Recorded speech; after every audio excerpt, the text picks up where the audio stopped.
जिंदगी लाइव है मसूरी की Lal Bahadur Shastri national academy of administration में। यह एकेडमी जहां तैयार होते हैं देश के सबसे प्रतिष्ठित, सबसे सम्मानित और सबसे रुतबेदार नौकरशाह। हर परिवार, हर माता पिता का ये सपना होता है कि उनका बच्चा डीएम कमिश्नर बने, और यही सपना आंखों में लिए हर साल लाखों नौजवान यूपीएससी का एग्जाम देते हैं, दिन रात मेहनत करते हैं, दीन दुनिया को भूलकर पढ़ाई में जुटे रहते हैं। जो खर्च उठा सकते हैं वो महंगी से महंगी कोचिंग लेते हैं, जो नहीं उठा सकते वो अपने दम पर किस्मत आजमाते हैं। लेकिन चंद खुशनसीब ही 6000 फीट की ऊंचाई पर बनी इस एकेडमी में ट्रेनिंग के लिए पहुंच पाते हैं। उनमें से कुछ बिरले ऐसे होते हैं जो उन हालातों में पढ़ लिख कर आईएएस बनते हैं जिन हालातों में कई बार 2 जून की रोटी भी नसीब नहीं होती। वो एक मिसाल है देश के हर बच्चे, हर नौजवान के लिए, और इसलिए वो हिस्सा है आज के जिंदगी लाइव। बड़ा इम्तिहान पास कर गया।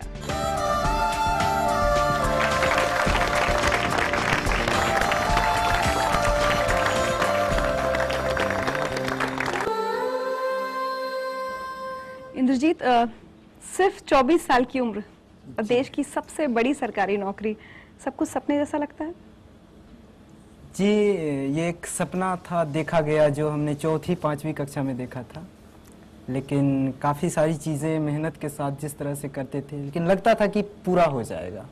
एक बच्चा ये सपना देखता हो कि वो एक दिन आईएएस बनेगा, सुनकर थोड़ा अजीब सा लगता है। जी, अजीब तो है, लेकिन कहते हैं ना कि जब सपनों के लिए इरादा हो कि हाँ, इच्छा नहीं होनी चाहिए, इरादा अगर हो तो फिर सारी चीज़ें, ये खेत, ये खलिहान, ये जो माँ का चूल्हा फूंकना, या फिर ये जो मिट्टी की जो दीवार है जो फट गई है, या फिर छप्पर टूट गया है, उसके ऊपर एक एडवेस्टस रख दिया गया है, तो इससे जो जीवन के प्रति जो अनुभव बनता है उसे जब कागज पर उतार देते हैं तो फिर यूपीएससी तो क्या, दुनिया की कोई भी सबसे बड़ी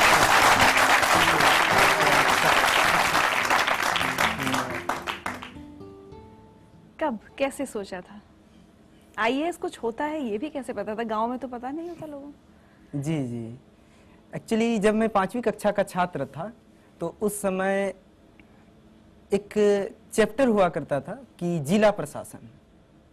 तो फिर मैंने पूछा था अपने सर से कि सर, जिला का मालिक कौन होता है? तो उन्होंने कहा था डीएम होता है। तो फिर मैंने कहा कि वो करता क्या है?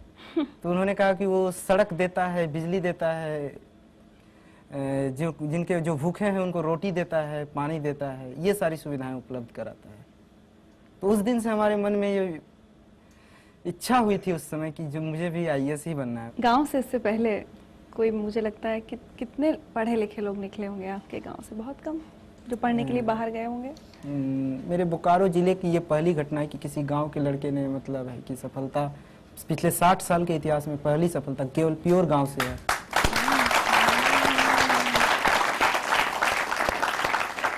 झारखंड से दिल्ली आए थे आप तैयारी करने के लिए? जी हाँ, ग्रेजुएशन करने के तुरंत बाद मैंने सोचा था कि दिल्ली जाके तैयारी किया जाए। दिल्ली में आके बहुत अच्छे मित्र मिले और जिनके साथ मिलके हमने तैयारी की, अच्छी रणनीति बनाई और सबका सहयोग लिया। मैं मानता हूँ कि यूपीएससी जो है सहयोग और संयोग 2 चीज़ की परीक्षा है। आज मैं आपके सामने हूँ, खुशी हो रही है। उधर देखिए। भैया, हम लोगों ने एक सपना देखा था, तुम्हें लाल बत्ती मिले, हमारा परिवार सुधरे, हम लोग भी अपने जो सामाजिक प्रतिबद्धता है, जो हम लोग चाहते हैं वो हमें मिले।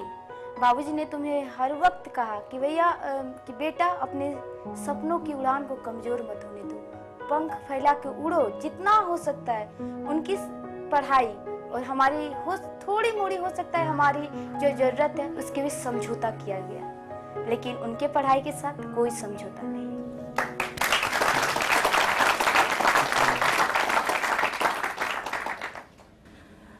संघर्ष हमारे जीवन में बहुत ज़्यादा रहे हैं, लेकिन हमारी पढ़ाई को लेके हमारे बाबूजी ने कभी भी, मतलब है कि कोई समझौता नहीं किया। उसके लिए उन्हें जो भी करना पड़ा। एक समय ऐसा था कि रहने के लिए घर नहीं था, तो फिर स्थिति ऐसी आई कि कैसे रहा जाए, मतलब कैसे क्या हो जाए। तो माँ लोग चली गई मामा घर, माँ और दोनों छोटी बहन।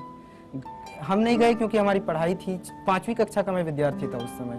तो मुझे आज भी याद है कि एक आदमी केवल सहयोग के लिए लिया गया था और बाकी ईंट मैं पकड़ाता था, बाबूजी खुद कर नहीं लेते थे और खुद मिट्टी का गारा से बनाया गया घर है ये, और खुद ये सब किए थे। तो ये सब जिंदगी के अनुभव है, मैं इसे कभी भी संघर्ष मानता हूँ इसको, दुख नहीं है, ये संघर्ष है।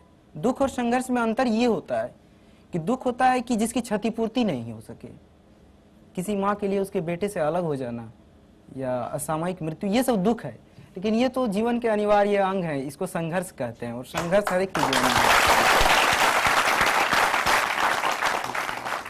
पिता ने आपको पढ़ाने के लिए अपने खेत बेचे भी हैं? जी हाँ, हमारी 80% खेत बिक चुके हैं। और जब पहली बार सिलेक्ट नहीं हुए तब उन्होंने क्या कहा था? हाँ, उन्होंने एक चीज कहा था, मैंने ये चीज बाद में मैंने जाहिर भी किया कि इस भावना को, तो उन्होंने कहा था कि हम बोले कि बाबूजी पैसा कहाँ से आएगा, हम ट्यूशन पढ़ाएंगे मुखर्जी नगर में या यहाँ पर मिल जाते हैं यहाँ पर। बोले कि नहीं, तुम ट्यूशन मत पढ़ाना और तुम अपनी पूरी पढ़ाई जो है अपने पढ़ाई पर ध्यान दो, धूप में मत चलना, ऑटो में चलना, क्योंकि धूप में चलोगे तो थक जाओगे और पढ़ाई पर इसका बुरा प्रभाव पड़ेगा। अरे तुम्हारे लिए तो हम अपनी किडनी तक बेच देंगे। तो ये एक ऐसी बात थी जो मतलब है कि इस तरह की ये भावना इतनी महान है कि इस भावना के कारण हम कभी भी मतलब अपनी पढ़ाई, अपनी कमिटमेंट से पीछे नहीं हटे। एक बात बताइए, आज अगर आपके पिता आपके सामने खड़े हों तो आप उनसे क्या कहना चाहेंगे? देखिए, मेरे बाबूजी तो अभी मेरे गांव में हैं और शायद अगर इस प्रोग्राम को वो देख रहे होंगे तो मैं उनसे यही कहूंगा कि मेरी सफलता असफलता से अलग आपके बेटे होने में मेरी सार्थकता है, और बस इसी सार्थकता को जीवन भर महसूस करना चाहता हूँ।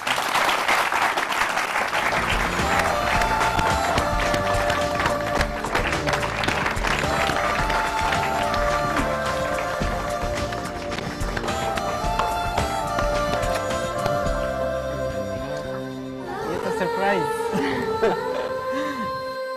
प्रेम कुमार जी, हाँ बोलिए। कभी सोचा था खेती किसानी करते वक्त कि एक दिन बेटा एक सरकारी अफसर, सबसे बड़े सरकारी अफसर की गद्दी पर बैठेगा? एकदम जब से इसको पढ़ाई में ख्याल आया तब से मैंने ये सोचा था, ये आज की सोच नहीं है। आपको पता था आईएएस क्या होता है? आईएएस क्या होता है ये पता नहीं था, लेकिन अफसर जो होते हैं मेरे जिला के, हाँ। उसको तो देखे थे। हाँ, सही बात है। कभी अपने बेटे से ये नहीं कहा कि अरे तुम नहीं कर पाओगे, तुम कहाँ, मैं नहीं तुम्हारा खर्चा पढ़ाई का उठा पाऊंगा? मैं कैसे कर दूं, वो कभी नहीं सोचा। मैंने खर्चा उठाने के लिए तैयार था, मेरे पास जमीन थी, जमीन बेच कर देते। मेरे पिताजी ने मुझे मरने के बाद दिए, अब वो जमीन मैं इसको देता मरने के बाद, तो ये मैंने सोचा कि मरने के बाद क्यों मैं दूं, अब ये दे दूं, और रहेगा तो बेटा का और नहीं रहेगा तो बेटा का। उधर देखिए। इंद्र जी के बेटा कैसे हो? आप खाने पाने के ध्यान दीजिए। आप तुम्हारे लिए गुड़ रोटी बनाई है, आप ट्रेनिंग में ज्यादा खाना पीना का ध्यान दीजिए। आज तुम्हारे लिए हम दुल्हन खज के रखे हैं, रिश्ता तय हुआ है,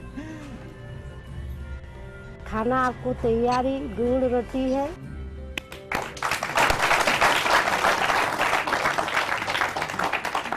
गुड़ रोटी खाने का शौक है? हाँ जी, हाँ। बहुत गुड़ रोटी खाता था।